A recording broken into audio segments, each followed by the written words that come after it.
guys, James and Trey. Prayers, they'll be back soon. You know what I mean?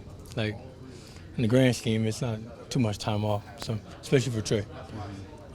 For me, I'm blessed to have the opportunity to just play ball again. You know what I mean? I'm so blessed. I'm thankful, and I hate that it came this way. You know what I mean? But I am grateful that I do get the opportunity. Well, you've talked, at least before the regular season began, about the chip you have on your shoulder, just Yeah. how everything has been, to now at least while the time Trey's out and while you're on this active roster here, how can you maximize this, and does that add a little bit extra, juice knowing that you do have this spot on the active? I think the motivation is to be the best in general. You know what I mean? No matter what my playing situation is, I think I put my best forward every day. My chip on my shoulder is gigantic right now, and I think that I don't try to look too far ahead.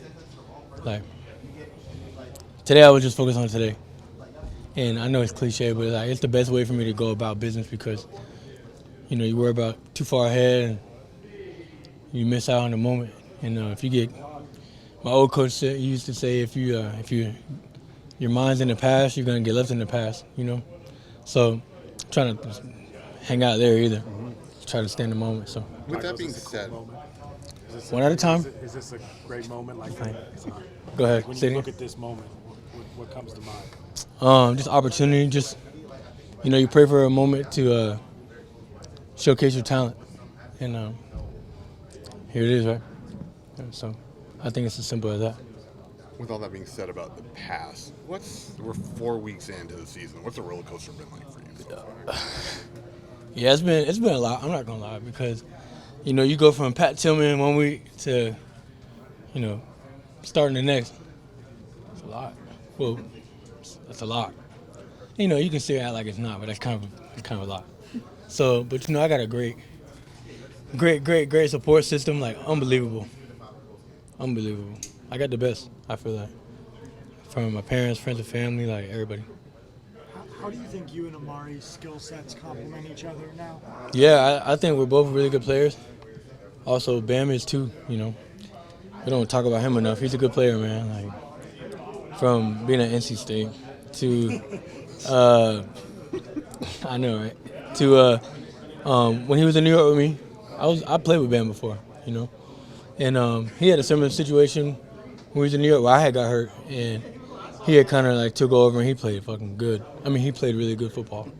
So, it's gonna take all of us. It's not just as much as it's from the outside looking in. It looks like like a one-man band. Like it's gonna take every one of us to win the football game. So I just try to look at it like that. I'm gonna do my part though. You know what I'm saying? I'm gonna do my part, put my best foot forward. Opportunity of a lifetime. It feels like I love Arizona. I love my teammates. Since I got in here, it's been so much love. It's a different place from New York because it almost feels like, well, not try to put it like bluntly, like the media makes it a little bit hard place to play.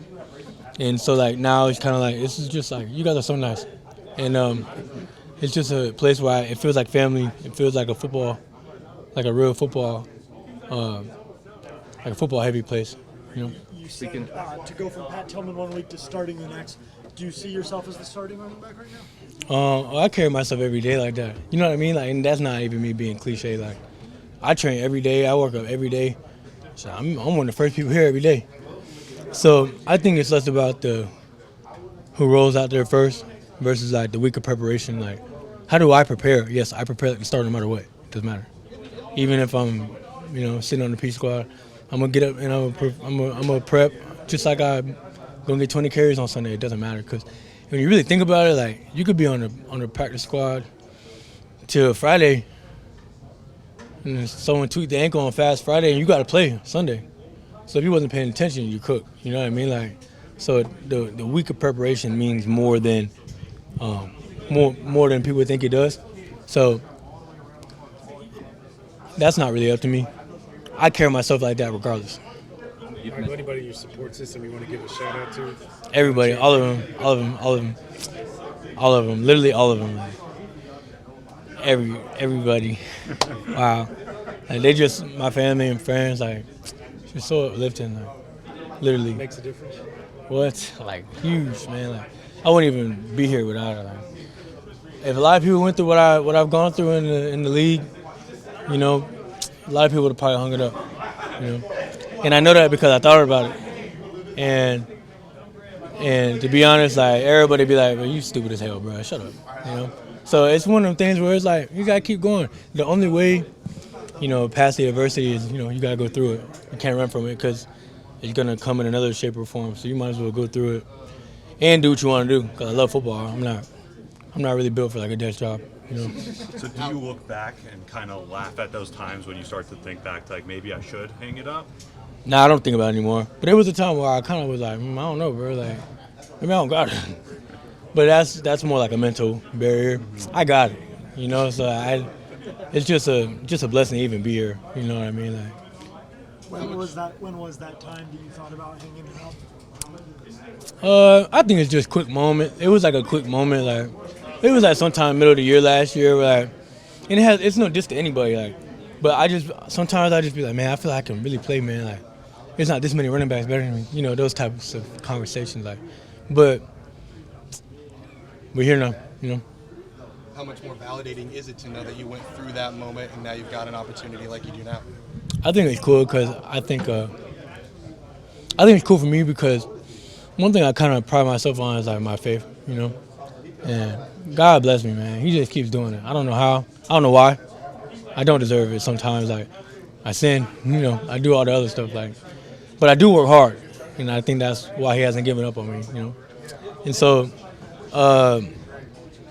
it's just cool that I'm even here, you know. The old me I used to feel entitled to certain stuff, like ego, you know, whatever, bro. Let's just hoop. Let's play ball. Like, Do you feel like you have a different? You said you used to feel entitled. Do you feel like you came into the league with, you know, 4th round pick, right? yeah, I was A second pick of the big role in New York. Do you feel like you have a different mindset or approach to things now, having gone through the past 5 years that you've gone through? Yeah, definitely. Like, I was a rookie, literally. Like, when I started playing and starting, I was starting my 3rd game maybe, and I started all the way till like pretty much I got here. And I think as my time evolved and just being around like guys who've done it, like Tevin Coleman, Dalvin Cook, James, you know what I mean, like Ty Johnson, guys who kind of had like their own process and, you know, kind of helped me help Brees when he got to the league. You know, like, I had to learn quick because I started quick. So just that process, as I've gotten older, it's tweaked and I've gotten better from it, and I've gotten better because of the guys that I've been around at other positions too. You know, C.J. Mosley, George Fant, like those guys really helped me a lot. Like, and they don't. I mean, I told them. I tried to. You know, Morgan Moses too. I just try to tell them, like, thank you guys for helping me all the time. Like, everything you guys have done. But now it's like that. I took this from this guy, this from that guy, this from that guy, and I kind of turned it into what I do best for myself. So it's been cool.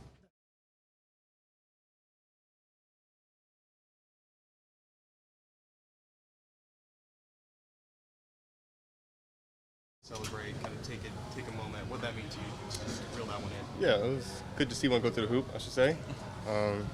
He's got to make a big play in the game, and obviously he wanted to keep the momentum for the team and stay in the game in that moment. Do you think you've ever faced that much adversity in a game, in a single game, where you kind of had to bounce back like you did? Nah, I would say it's probably the first time. Can you take us through the emotions of that game? Just what were the thoughts first half, and then how much did it change? The first half, obviously couldn't go worse, and then come back with the second half, and obviously get a good comeback. I wanted to get to overtime. I feel like we got to overtime, we'll make a chance to really win that game. I think the offense was clicking. We had a lot of momentum going, but just didn't get the ball back there. Can you take us through those 2 plays in the first half, the route, the interception, and then where the ball just kind of... Yeah, I thought he was scrambling on one of them. He's about to make mine. Cut back out on a scramble drill kind of play. The other one just got to catch the ball. When you're on your knee in the end zone, do you remember what was kind of going through your mind when you're thinking about it for a touchdown? Thanking God, really. That's probably the biggest thing. I mean, I always thank him, but that one meant a little bit more to me. Was that second half the best you felt this season or even since you've been here? No. This team has offensively struggled with explosive plays. Yeah. What has to happen in those situations to get those plus 20-yarders? I feel like I tell you guys all the time, it just comes down to execution, man, from all 11 guys. no one person can generate 20 yards by themselves. It takes the whole O-line, pass protection, or either run. The O-line, the receivers got blocking the run game to spring the big runs. Pass protection, obviously complete and catch the ball in the pass game, but it really just takes execution from all 11. Mark, I know Kyler was just talking about everybody's been through, everybody's made a bad play in a game before. Yeah. Your teammates, your coaches, they want to say something nice to you to like keep your chin up. Kyler said that personally he actually thinks that makes it worse because it just frustrates him. How are you when people try and like give you like, hey, hang in there? Yeah. That's a great question. I definitely see both sides of it. You don't really want nobody feeling sorry for you that, they keep coming up to you kind of thing, but sometimes it is nice to know you're supported by your teammates. So I would say there's definitely positives and pros and cons to it. What's it like to have kind of the support of your teammates? Definitely felt a lot. I mean, they see the work that I put in. They see me throughout the week, all the practices, and I think they know what I'm capable of. So I think, it means a lot to have their support and knowing that they trusted me to make the plays. When you've kind of evaluated yourself over these past few weeks, anything you think you could do better, or just ways to help with making more plays? The obvious things, really. It's a weird game because you look back the past 4 weeks, you're like, I could probably count on how many plays. Just if I could change the outcome of them on one hand, we probably have a totally different season. I think that's just football at the end of the day. So just keep getting better each and every single day is all I can do. How tough is it to know what to do when Kyler starts to scramble? I noticed it happened twice too, where you start to block and he was out looking to throw it. Like, what's that process like? How do you know when to get over it? Judgment. Yeah, it's kind of judgment. Obviously, I know he can make plays with legs. Anytime I can get a block down the field, it kind of spring it a little bit more. That definitely helps, but obviously sometimes you got to stay in route too, and he's looking to throw, so it's just judgment thing. Is there a rule like in the pocket, don't move, or is there like a they teach you? No rules. Just play football. After the San Francisco game, you seemed pretty dejected there. Is it easier to go through a week mentally when you're coming off the high note of the plays that you made in the second half? No. I don't really think about good plays throughout the week, ever, really. I'm supposed to make those plays, so I wouldn't say, coming off of any game, you feel good about plays you did make when there's plays you could have made. Is that the same on the flip side, or do you just always put Sunday behind you as soon as Wednesday practice starts? Always put Sunday behind you. I mean, you can't dwell on any game in this league. You got to let it move on and get ready for the next opponent. You say you haven't been through the first half like that. At halftime, what are you leaning on to kind of get yourself mentally without sort of an experience to build up? You just got to go out there and play. You can't overthink it. It's the same game you've been doing for all your life. Trust the reps you put in throughout the all season and go out there and just execute the best you could. Did anybody reach out to you? Maybe not in this locker room, like mentor, friend? Yeah, I mean, a lot of people. I'm not naming names, but I would say a lot of people for sure. Do you appreciate that? Yeah, definitely. It's been nice to see, people who supported you. Obviously, when you're doing good, it's easy to support people then. But then when things aren't really going away, see who's still really there for you. So I would say I appreciate that. Do you spend much time talking to your dad about just the NFL, the ups and downs of that stuff? Here and there, whatever we decide to talk about. I think we have more of a father-son relationship now than kind of maybe player-coach, so to say. But here and there. Is this team, is it good to have a couple days to kind of reset overall? Do you think after those two tough losses? Yeah, I think it could be beneficial, yeah. How do you guys? Oops, sorry, I'm actually, yeah. Has that relationship with your dad changed since you got in the league? Is it more? Yeah, more father-son for sure. More father-son. How do you guys pick up with Trey Benson? How do you guys pick up with the slack left by Trey Benson? Unfortunately, I'm going IR. Yeah, the running back from has just been taking a hit, man, and that's very unfortunate. Obviously, running the ball is a big part of our game for sure. So, I trust the guys to go step in there with Bam and Mike and Amari, go out there and make some plays for us. But obviously, it definitely takes a hit for the team.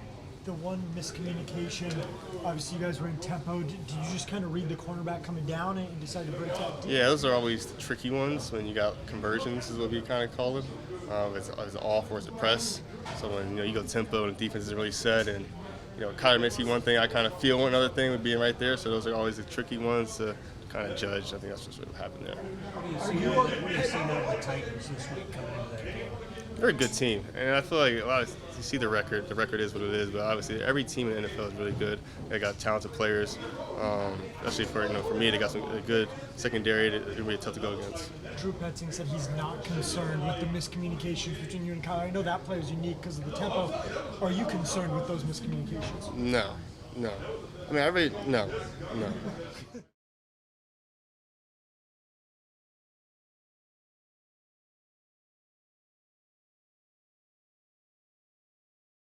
What's happening offensively?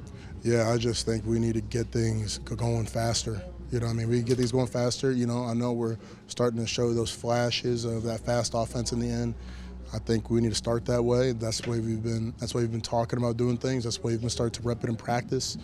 You know, because once you start and you have those drives that start off with those huge explosive plays, I know we're able to maintain, to push down the field and keep that momentum going. Whereas how tough is it to lose two running backs like this? Yeah, I mean, you're losing two guys that are huge in our offense. That you know, they're huge parts of the run game for us. Obviously, I mean, they're running the ball, obviously, but it's like losing someone on the offensive line. You know, because you know how they run, you know they push it. You guys have that connection of how you know they're going to play off of certain like assignments. You know, and as far as our blocks go.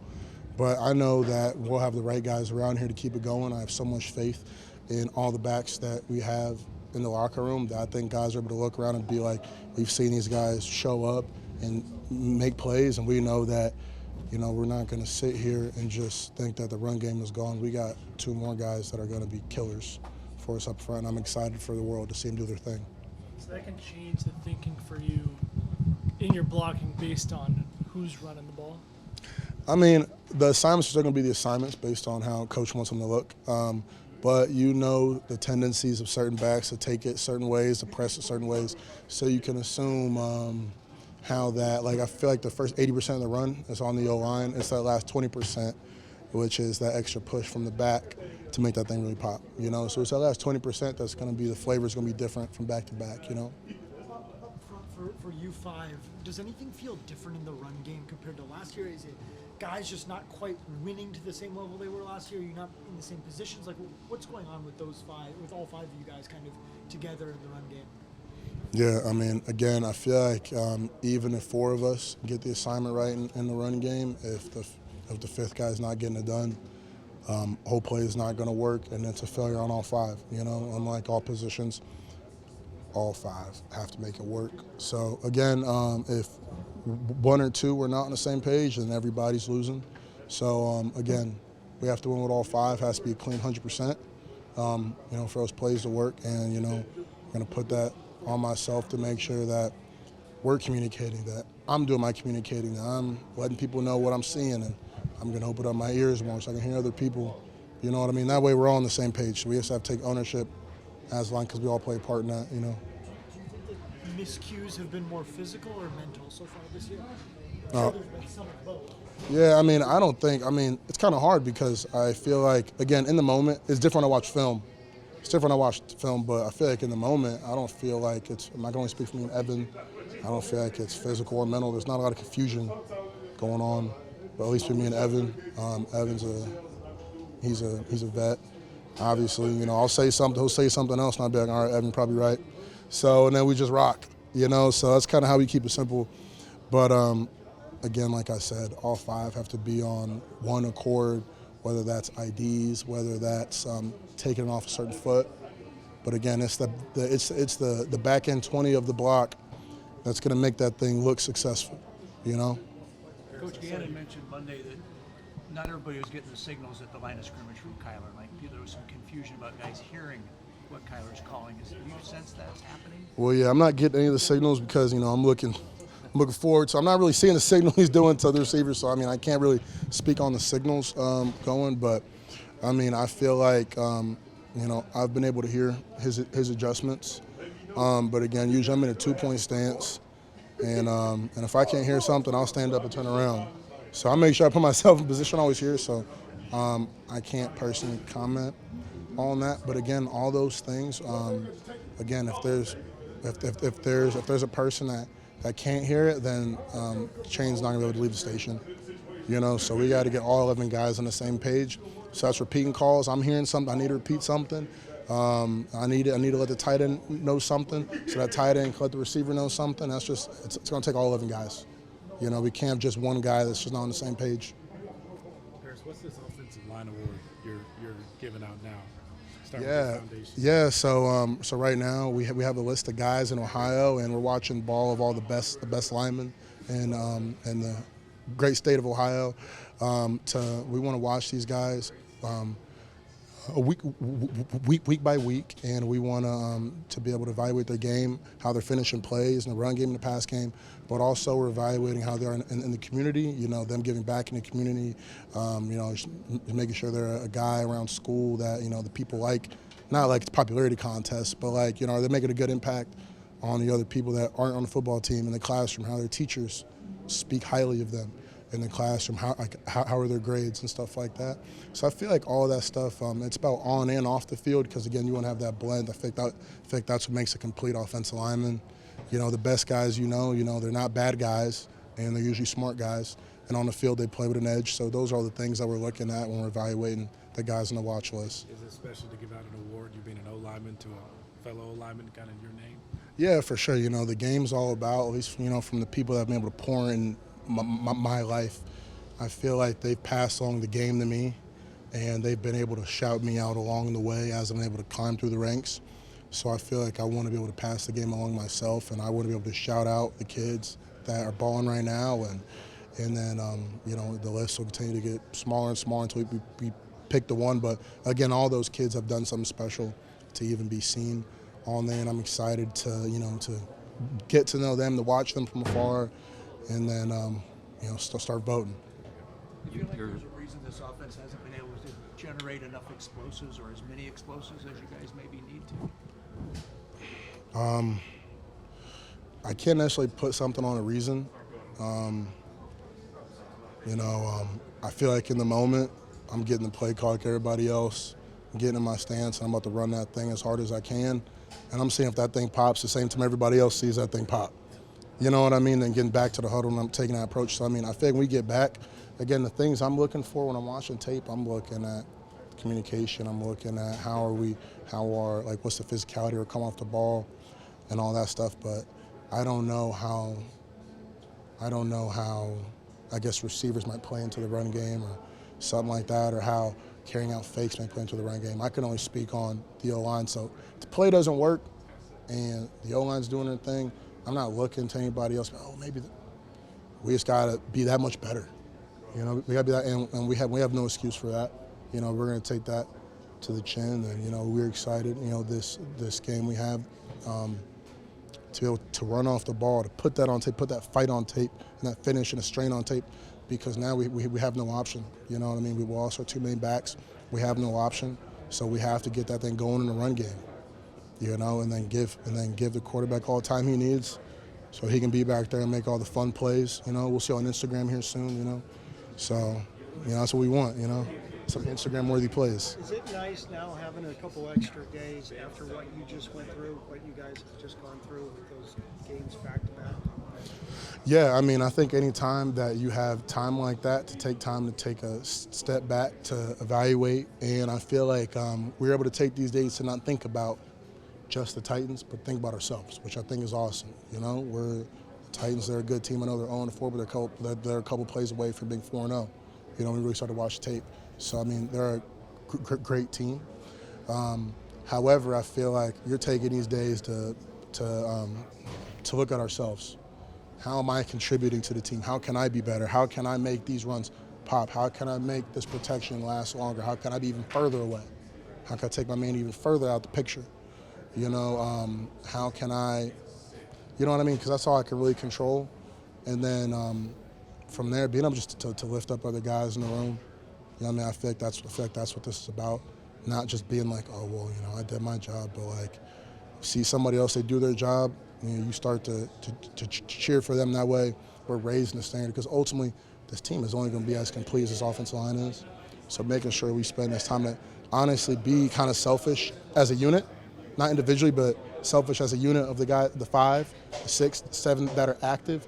That way the rest of the offense can make those plays. You know what I mean? So that was a focus, thinking about how can we be better, only focus on this room, because this room's going to drive the ship,